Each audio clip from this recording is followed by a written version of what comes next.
A Chinese warship has seized a U.S. Navy underwater drone. Now, we know the unmanned vessel was collecting information off the coast of the Philippines. A Pentagon spokesperson says the incident happened yesterday, some 50 miles northwest of Subic Bay. That is near the contested waters of the South China Sea. For centuries, this ship was believed to be gone forever. Then, in complete darkness, more than 8,200 feet beneath the ocean, a French Navy drone captured something no one expected to see. What appeared on the screen wasn't just another shipwreck. It was so perfectly preserved that experts struggled to explain how it could still exist after more than 500 years. Before we uncover what the French Navy drone discovered, hit that like button and subscribe. You won't believe what was waiting in the darkness. It all began on March 4th, 2025, during what was supposed to be a routine French Navy underwater survey off the southern coast of France. More than 1.5 miles below the surface, where sunlight has never reached and the crushing pressure would destroy a human in an instant, an autonomous drone quietly scanned the seafloor. Its mission was simple: map the terrain, collect sonar data, and move on. For hours, everything looked exactly as expected. Endless darkness, silent rock formations, layers of ancient sediment that had remained untouched for thousands of years. Then the sonar detected something unusual. At first, it was only a faint outline buried in the darkness, but as the operators zoomed in, they noticed something that didn't belong. The object was far too straight, far too symmetrical, and far too organized to be a natural formation. It looked almost man-made. The drone was ordered to move closer. As its powerful lights pierced the darkness, the mystery came into focus. Resting silently on the ocean floor was an astonishing sight: a massive wooden ship, remarkably intact despite spending 5 centuries beneath the sea. Surrounding it were hundreds of artifacts, including ceramic jars, cannons, anchors, iron bars, and stacks of plates, scattered exactly where they had settled centuries earlier, as if time itself had stopped the moment the vessel disappeared. How could a Renaissance-era ship survive in such extraordinary condition? Why had it remained hidden for over 500 years? And what incredible story was waiting to be uncovered beneath the depths of the Mediterranean? Let's dive into one of the most extraordinary underwater discoveries ever made, where the ocean turns black. The discovery happened near Ramatuelle, not far from Cap Camarat, on the southern coast of France. If you've ever seen this stretch of the Mediterranean, you know what it looks like from above. Turquoise water, sailboats drifting near the coastline, tourists on beaches. It's one of the most photographed coastlines in Europe. But that beauty is only a thin layer. A few hundred feet down, sunlight starts to disappear. Go further, and the water turns from blue to gray to black. By the time you reach 2,500 meters, roughly 8,200 feet, you're in a completely different world. No light penetrates this deep. The pressure is immense, hundreds of times what we experience on the surface. No recreational diver has ever gone this deep, and very few manned submersibles ever will. This is why the wreck survived. For 5 centuries, anything that sank into this part of the Mediterranean simply vanished from human reach. Storms passed overhead, empires rose and fell along the coastline. Fishing fleets came and went for generations, and the entire time, this ship sat untouched in the dark, protected not by any lock or vault, but by depth itself. The French Navy wasn't looking for it. Their underwater drone was performing a seafloor survey, routine work, the kind of mapping that rarely produces anything more exciting than sediment data and terrain models. Instead, it found a ghost. The first-look sonar doesn't work the way a camera does. It doesn't show you a picture. It shows you an outline built from sound waves bouncing off whatever's down there. A sonar return can be a rock formation. It can be debris. It can be nothing at all, just a strange echo caused by shifting sediment. But this shape had structure. It had straight edges where nature doesn't usually produce them. It had proportions that looked deliberate. So the crew sent a camera down. When the footage came back, there was no ambiguity left. Lying on the seabed was the unmistakable outline of a wooden vessel, roughly 30 meters long and 7 meters wide. Not a modern hull, not scrap metal, wooden planking, centuries old, resting in the sediment almost exactly as it would have looked the day it sank. France's Department of Underwater Archaeological Research, known by its French acronym DRASSM, was brought in immediately. Once their specialists reviewed the imagery, it became clear this wasn't just an interesting sonar anomaly. This was one of the deepest and best-preserved shipwrecks ever found in French waters. They gave the site a temporary name, Camerat 4, not the ship's real name. That detail is still unknown and may never be recovered. Camerat 4 simply refers to the location, the fourth significant archaeological site identified near Cap Camerat. But the name almost doesn't matter. What matters is what was still on board, a cargo frozen in time. As researchers studied the footage more closely, the wreck kept revealing more than anyone expected. The ship's cargo was still there, not fragments, not scattered debris from centuries of decay. Actual, organized cargo sitting largely where it had been loaded 500 years earlier. Hundreds of ceramic jugs lay across the site, many of them still intact. Stacks of yellow-glazed plates sat close together as if they'd never been disturbed. Iron bars, likely raw trade material, were bundled in rows. Anchors, far larger than what the ship itself would have needed for docking, suggested either a larger operation or spares carried for trade. And then there were the cannons, 6 of them, positioned 3 near the bow and 3 near the stern. That detail matters more than it might seem. A vessel like this almost certainly wasn't a warship, the size and cargo point clearly toward a merchant ship. But merchant ships in the 16th century Mediterranean weren't safe by default. Trade routes carried enormous value: ceramics, metals, food, raw goods moving between ports, and where there's value, there's risk. Piracy was common. Rival trading powers sometimes turned hostile. A merchant vessel carrying cannons wasn't unusual for the era. It was simply how ships stayed alive long enough to deliver their cargo. What's remarkable is how well everything held together. Objects that should have crumbled, corroded, or scattered across the seafloor instead sat in something close to their original arrangement. Plates were still stacked, jugs were still grouped. The wreck wasn't destroyed by treasure hunters because no treasure hunter could ever reach it. It wasn't picked apart by decades of diving expeditions because no diver could survive the pressure at that depth. The same depth that made this wreck impossible to find for 500 years is the exact reason it survived in such extraordinary condition. If you're finding this story as unsettling as I do, go ahead and hit subscribe, because this channel exists to dig up exactly these kinds of discoveries, the ones sitting in the dark, waiting for someone to finally look. Reading objects like a language.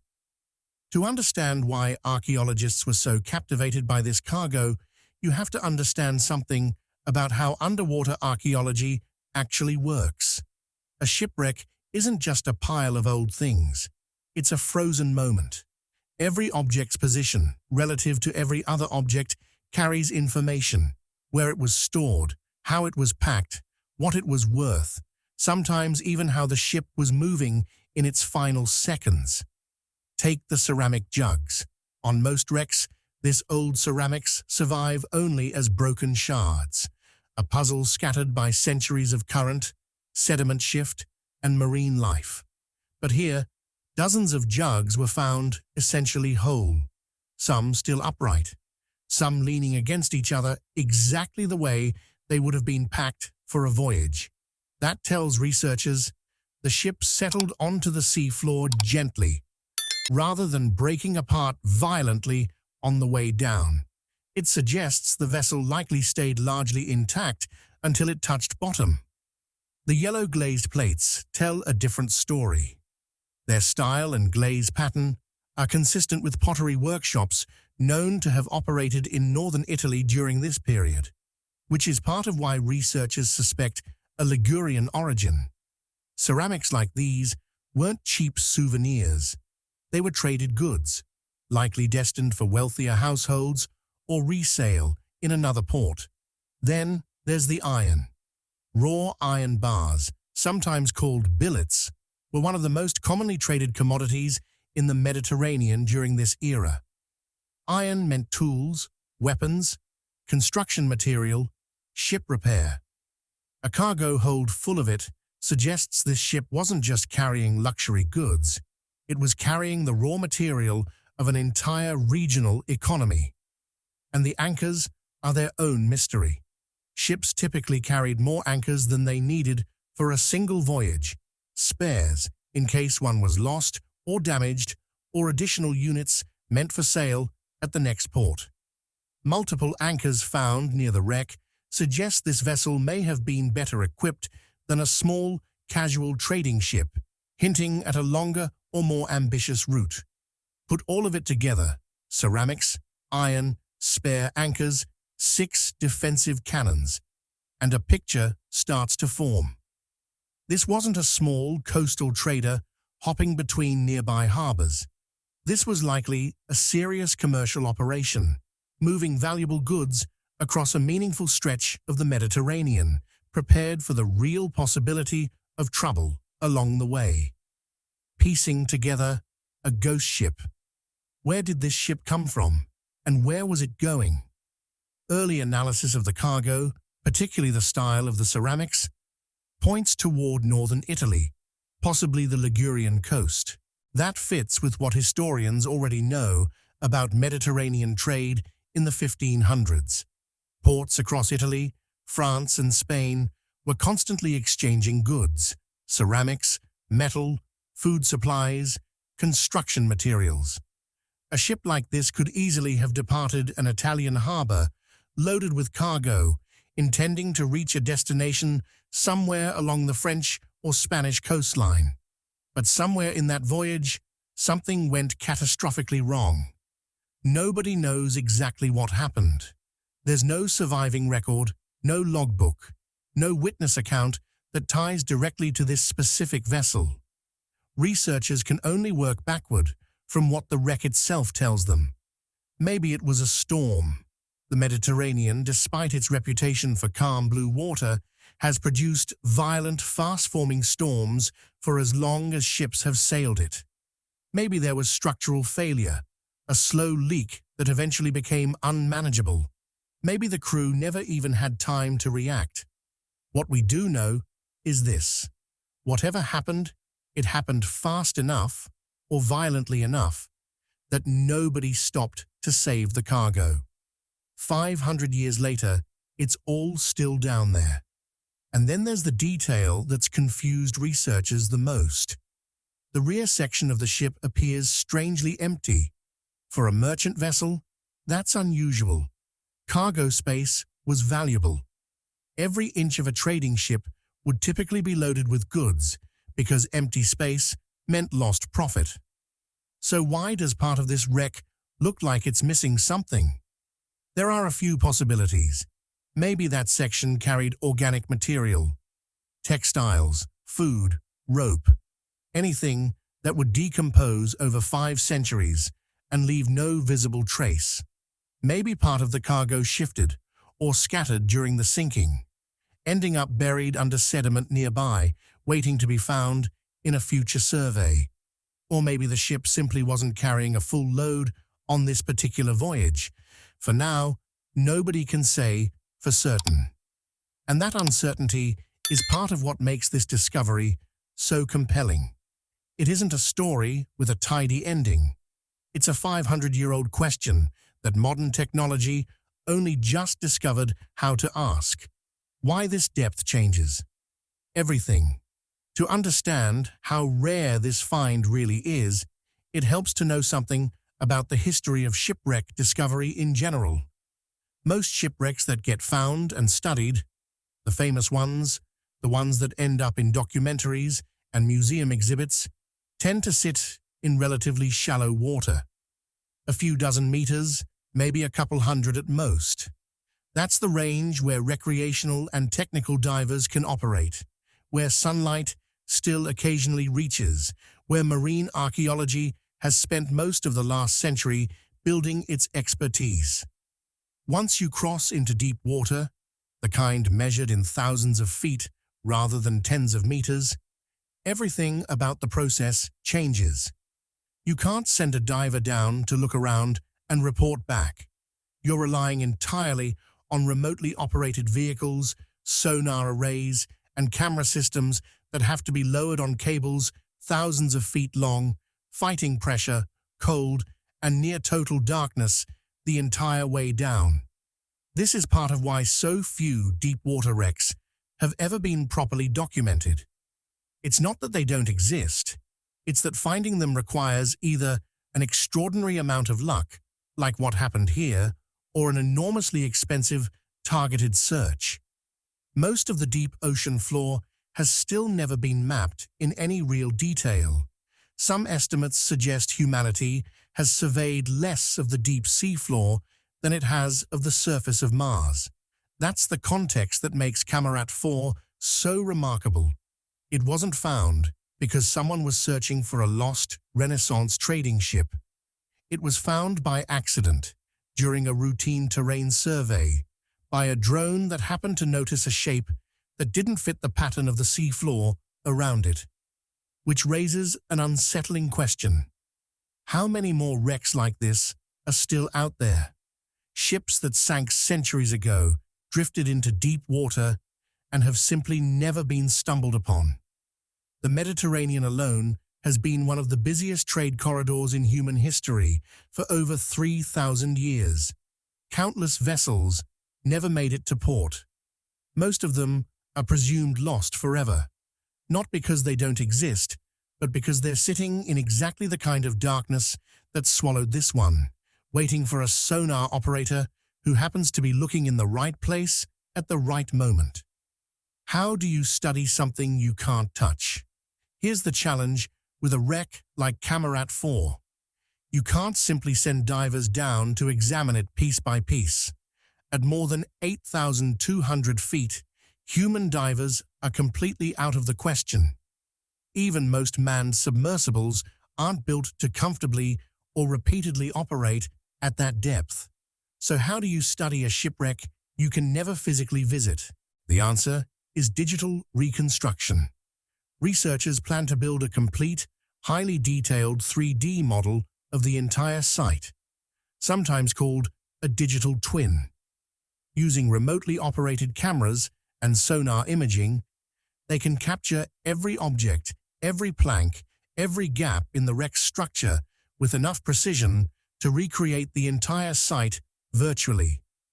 This approach does something remarkable. It lets archaeologists, historians, ceramic specialists, and marine geologists all study the same wreck without ever physically disturbing it. They can examine the position of the cargo, the construction of the hull, the layout of the site, all from a screen, while the actual wreck remains exactly as the ocean has kept it for 500 years. It also solves a deeper problem. Removing artifacts from a site like this destroys context. A ceramic jug, sitting exactly where it landed, tells archaeologists something a jug sitting in a museum case never could: how the ship was loaded, how it broke apart, how the cargo shifted during the sinking. Once you move something, that information is gone forever. That's why the plan isn't to raise the wreck. It's to document it so thoroughly that its story can be reconstructed without ever needing to touch it. Imagining the final voyage. It's worth pausing to think about who was actually on this ship. A merchant vessel this size, carrying this kind of cargo, would have needed a crew of perhaps 15 to 25 men. Sailors, a captain, likely a few gunners, to man those 6 cannons if trouble ever found them. In the 16th century, a voyage like this wasn't a brief hop between neighboring ports. Depending on wind and weather, it could take days, sometimes weeks, hugging the coastline when possible, venturing into open water only when necessary. Life aboard would have been loud, cramped, and physically demanding by modern standards.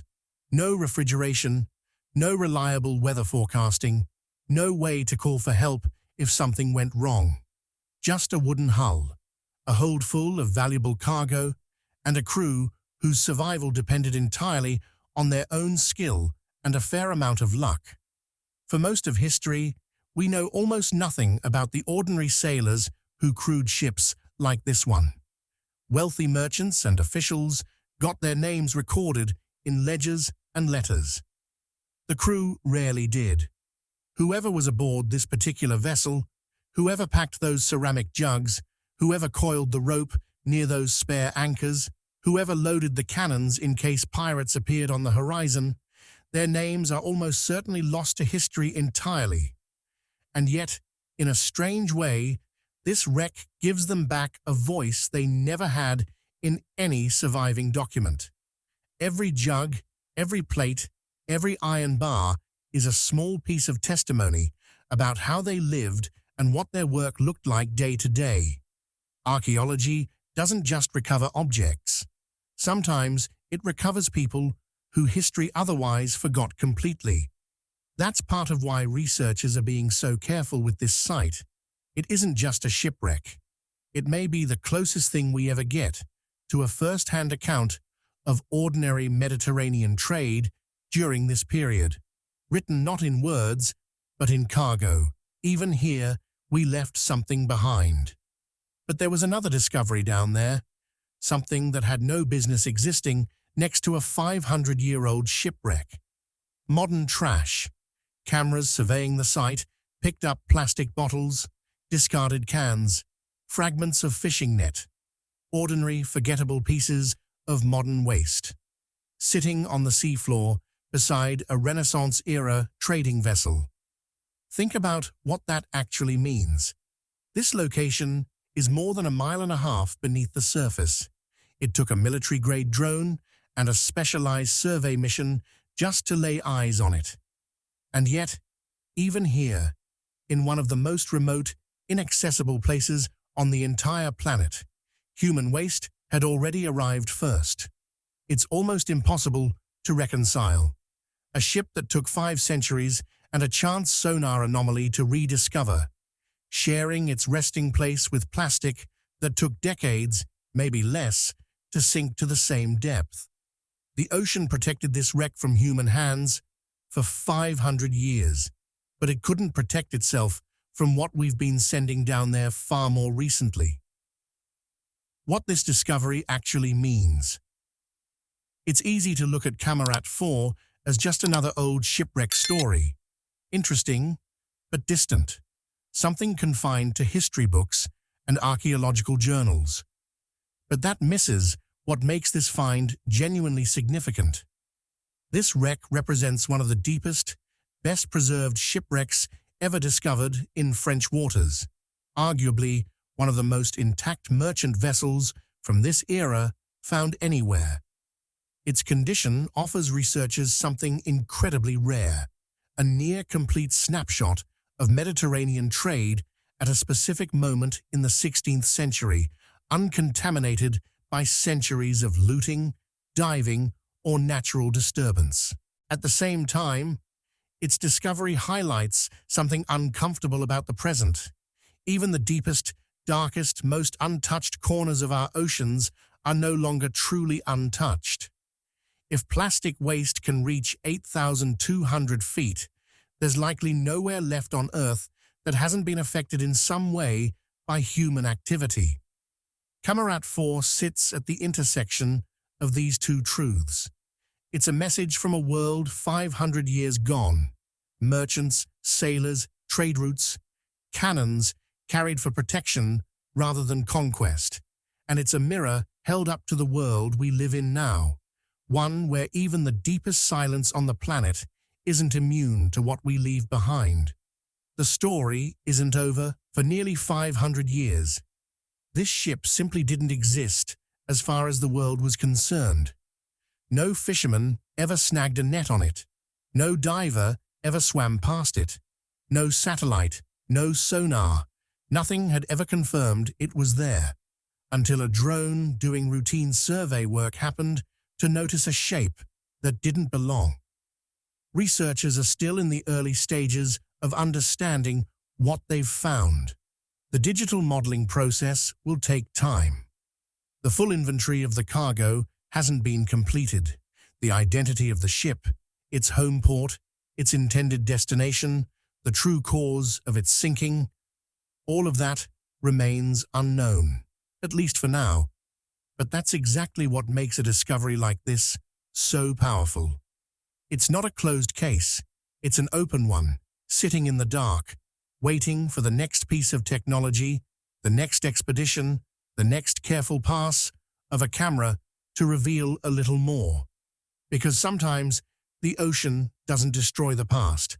Sometimes it just hides it, perfectly, patiently, for as long as it takes. And somewhere off the coast of southern France, more than 1.5 miles beneath the waves, a ship that set sail 5 centuries ago is still waiting for the rest of its story to be told. If this discovery caught your attention, the way it caught mine, do 3 things before you go. Hit like, subscribe, and turn on notifications, because stories like this one prove there are still entire chapters of human history sitting in the dark, waiting for someone to finally look. And let me know in the comments, if the ocean is still hiding a 500-year-old ship this well preserved, what else do you think is still down there, waiting to be found?